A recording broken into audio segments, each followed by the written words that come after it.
30. We will start today with chart 9. We learned chart 9 on Wednesday, and so today we will start doing our sounds off of chart 9. ING says ing, ing, ing, and pointing. KN says n, n, n, and not. GN says n, n, n, and not. ANG says ang, ang, ang, and bang. ING says ing, ing, ing, and king. ONG says ong, and long. UNG says and strong. ANK says ank, ank, ank, and bank. INK says ink, ink, ink, and wink. ONK says onk, and honk. UNK says unk, and trunk. WA says wah, and wash.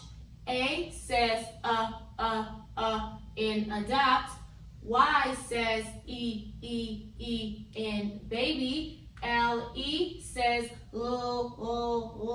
and little. ED says ed, and wanted. ED says t, and looked. ED says d, and played. Alright, so this is phonics chart 9. So we will go ahead and begin with our first sound off of chart 9. But this one is not a special sound. So all the other sounds are special sounds. But this right here is something different. And you can see it's different because it has this little line here. And I'll talk about what that is.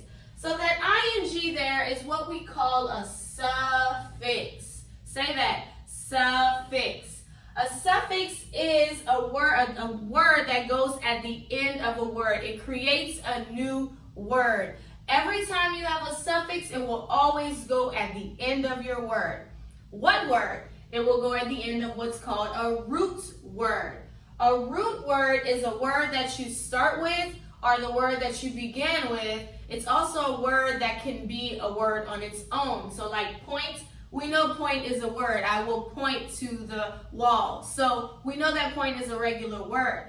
But a suffix, what it does is it attaches itself to the end of root words to create a new word. So I had the root word point, then I attach the suffix ing, and the word now becomes pointing. So that's what suffixes do. They attach themselves to the end of words to make it into a new word. So this line here, it's like their connector, but it's called a hyphen. Say that, hyphen. I'm gonna write it so that you can see what hyphen looks like. Hyphen. This is what that is. It's called a hyphen. It's what connects your suffix to your root word. That hyphen is there to let you know connected. Push it in there at the end of a word. With suffixes, your hyphens will always be at the front of the word, okay? Because we do have something that's the opposite of a suffix. But anyway, a hyphen will always go at the front of it to show you that you're connecting that suffix to the end of a word, okay? Again, root words are the word that you start with. It's the word that you begin with. It's also a word on its own, like point. Then this hyphen with this ing, this suffix that we put at the end, it connects to a root word, it connects together, and it makes it a new word, and like we said, pointing. Now, whenever we mark special sounds in words, we circle them, but when it comes to root words and suffixes, we mark those words differently. And you'll know when a word has a root word and a suffix because you'll know the suffixes. There's only a certain amount of suffixes. And so ing is one of them. Now, one thing, ing is a special sound on this chart, but you can see the difference. It doesn't have this hyphen. It only has ing special sound. So like the word king, that would not be considered a suffix because there's no root word. In order for it to be a suffix, it has to have a root word, a word that starts it off first, okay? So we will eventually get to ing special sound, but don't get confused between the two and you mark them wrong. So anyway, we mark root words and suffixes a little different. How do we do it? So if you look at all of these words here, you can already tell these are root words with a suffix added at the end. So let's look at the first one. My root word is fly, because fly is a word on its own, but then I added the suffix ing and it became flying. So this is how you mark it. I underline the root word and I circle my suffix.